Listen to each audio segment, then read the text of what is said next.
पद का अंतिम लक्ष्य नहीं है सिंहासन चढ़ते जाना, पद का अंतिम लक्ष्य नहीं है सिंहासन चढ़ते जाना, सब समाज को लिए साथ में आगे है बढ़ते जाना, आगे है बढ़ते जाना। आपले आमदार माननीय प्रकाशदादा सोळंके यांना आज आपण पाहतो की जातीच्या नावाखाली टार्गेट करण्याचं काम केलं जात आहे, परंतु ज्या प्रकाशदादांनी त्यांच्या 20 वर्षाच्या कार्यकाळामध्ये कधी जात पात न पाहता प्रत्येक येणाऱ्याला प्रत्येक त्या ठिकाणी, आता आम्ही भाजपचं काम करत असताना आम्ही देखील त्यांचा अनुभव घेतलेला आहे की ज्या ज्या वेळेस आम्ही त्यांच्याकडून एखादं काम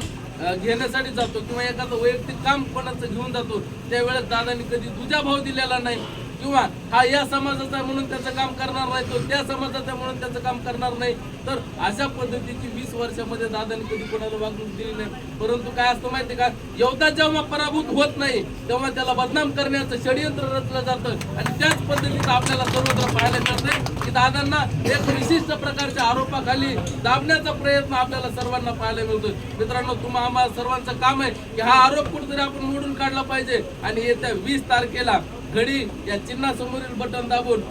महायुतीचे उमेदवार माननीय प्रकाशदादा सोळंके यांना प्रचंड बहुमताने आडगावमध्ये लीड मिळवून देण्याचं काम तुम्हा आम्हा सर्व मावळ्यांचं आहे। या ठिकाणी तुम्ही सर्व जनता म्हणून नाही तर तुम्ही या ठिकाणी मावळे म्हणून आलेलात आणि तुमचं ते काम बनतंय की आपण या ठिकाणावरून गेल्याच्या नंतर 20 तारखेपर्यंत अहोरात्र आपण आपल्या उमेदवाराला कशा पद्धतीने जास्तीत जास्त मत देता येईल त्या पद्धतीने आपण प्रयत्न करायचे आहेत। याबरोबर भारतीय जनता पार्टीचा